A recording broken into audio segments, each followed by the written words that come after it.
Ngikubingelele-ke futhi ngikwamukele kwezinohlonze trending news. Namhlanje-ke kunomama lana ozibiza ngoNomali Magwaza othe usixoxela ngempilo yakhe negigaba ezike zamehlela-ke empilweni yakhe. Uqale-ke ngokusixoxela ukuthi ubenendodakazi benomkhwenyana wakhe eseyasishiya emhlabeni nokuthi yasishiya kanjani. Isihloko-ke sodaba lakhe sithi asingabafihleli abantwana iy'bongo ngoba siyabalimaza. Ubese kuveza-ke ukuthi wathi esehanjelwe umntana wakhe wagcina esethola ukuthi isibongo-ke lesakhula sazi umama bekungasona isibongo sakhe, yena nje isibongo sakhe esala ashadele khona. Bengicela-ke simuphe ithuba umama silalele nalo udaba lwakhe.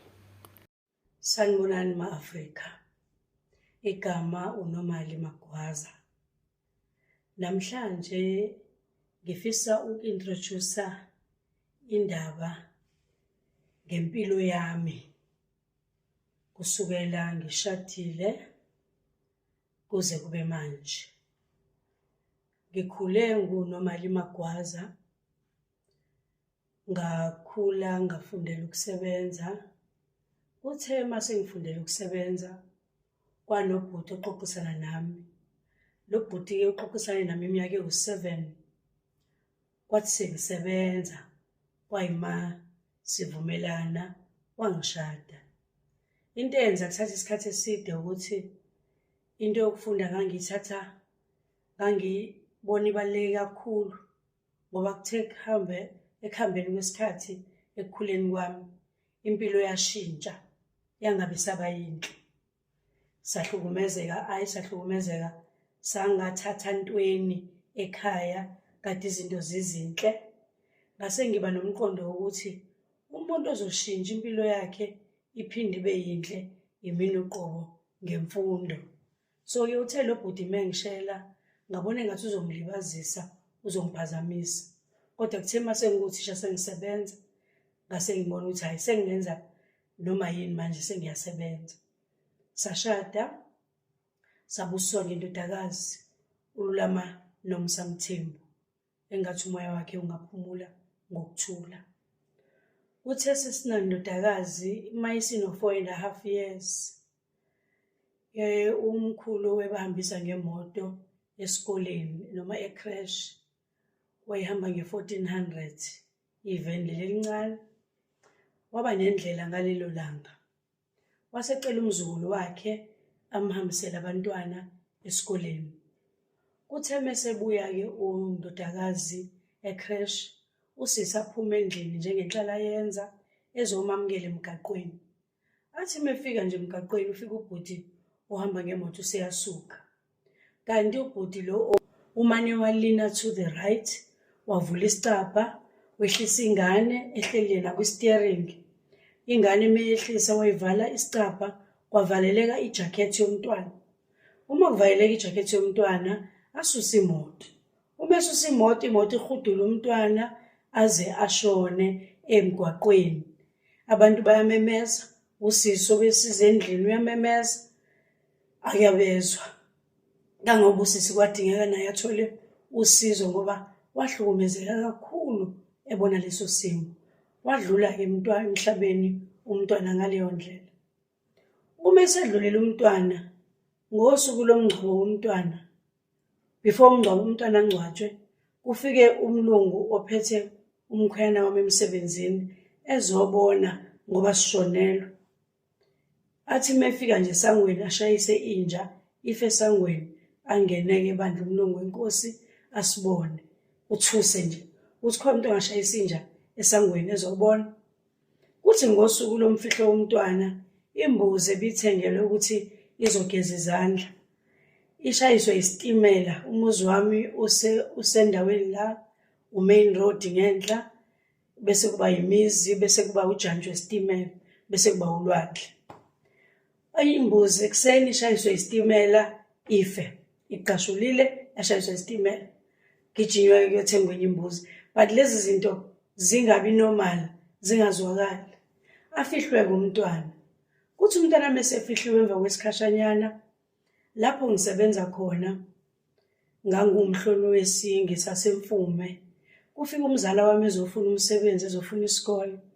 Uma ngixoxa nomzala wami kuqhamuka indaba ethi ngimxoxele ngomphathi wami engimbonile wangitshela ukuthi uyabazi omzala wami. amanathi umzala wami ubaba wakho lo mphathi wami engimbonile owakaMthembu uzalwa uMablosi. Umkhwenyana wami engishade naye owakaMthembu uzalwa uMablosi. Ngimane ngidideka ikhanda ama-details ukuthi kwenzekani lapho ngobuye ngiwaxoxe ngoba kuse-introduction le. Ngishonelwa umntwana onyakeni owodwa.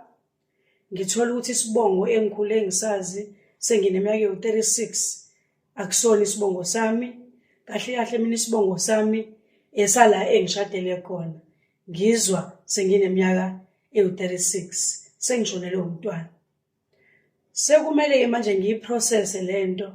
Kodwa uma ngiyibuka ngoba ingqondo yami ngitshela ukuthi uma ngiqhubeka nokushada ngizophinda ngithola abanye abantwana besibongo esifanayo baphinde futhi babe ney'nkinga ngoba useshonile lo wokuqala ebengimtholile emshadweni. Ngizikhokhele ngaphakathi ukuthi angiphume kulo mshado ngoba vela usezuba mnandi unembeza usezungikhulula neze. Kwamele-ke ngidivorce nomkhwenyana wami, kodwa mase ngidivorce nomkhwenyana wami ngoba sasinomuzi esiwakhe ngo-cash sibambisene naye, ngathi ngizokushiya nomuzi nefenisha nayo yonke into, ngizophuma ney'ngubo zami kuphela ngoba akuwena ikhozi yalokuhlukana kwethu and awuzikhethelanga ukulobola intombazane yesibongo esifana nesakho awungazi, akulona icala lakho. Ngaphuma-ke emshadweni, ngaphuma ney'ngubo kuphela, ngathi uJehova uzobona. Ngenzekelwa into ey'ntathu onyakeni owodwa, ngishonelwa umntwana, ngithola isibongo, ngiyadivosa. Ngaluza i-sense of taste. Ukudla ngangithi uma ngikudla kube sengathi ngidla irabha, ngingakuzwa ukuthi ukudla okunjani lokhu.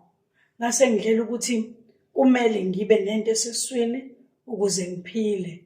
Ngase ngiya kwi-therapy.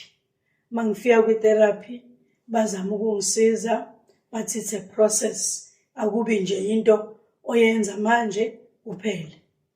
Kodwa ngilapha ngako kakhulu i-therapist wathi lento ekwehlekele kumele kube uwena oyixoxayo, ungayifihli. Uxoxele ngisho umuntu ohlangana naye endleleni ongamazi, xoxele wonke nje umuntu ukuze ngalesikhathi uyixoxa uyayijwayela and uyahila. And uma ixoxa wena, uma usuyizwa uxoxa omunye umuntu ngeke uhlukumezeke ngoba vele umuntu oyikhiphayo noyixoxayo uwe. Ukuze uhile kufanele wamukele isimo obhekene naso, ungasifihli, bese uyasi-embrace ukuze uphile ngelinye ilanga. uNkulunkulu-ke emuhle ungithwalile kuko konke, waba nami wangangishiya nakanye kuze kube yimanje.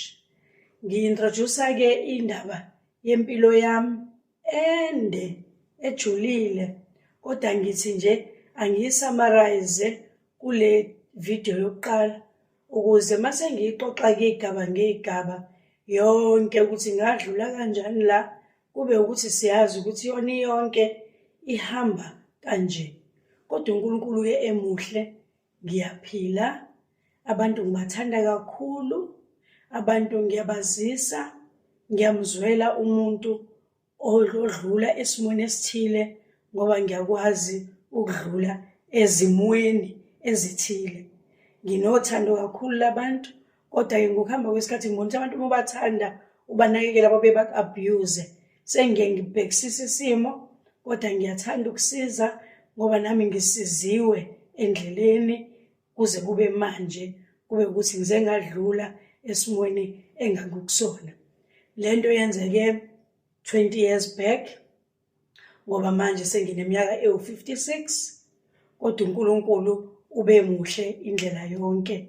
Ngifuna-ke ukuthi ngixoxele umuntu odlule entweni ecishe ifane neyami ukuze naye abe nesibindi ukuthi akukho ongadluli.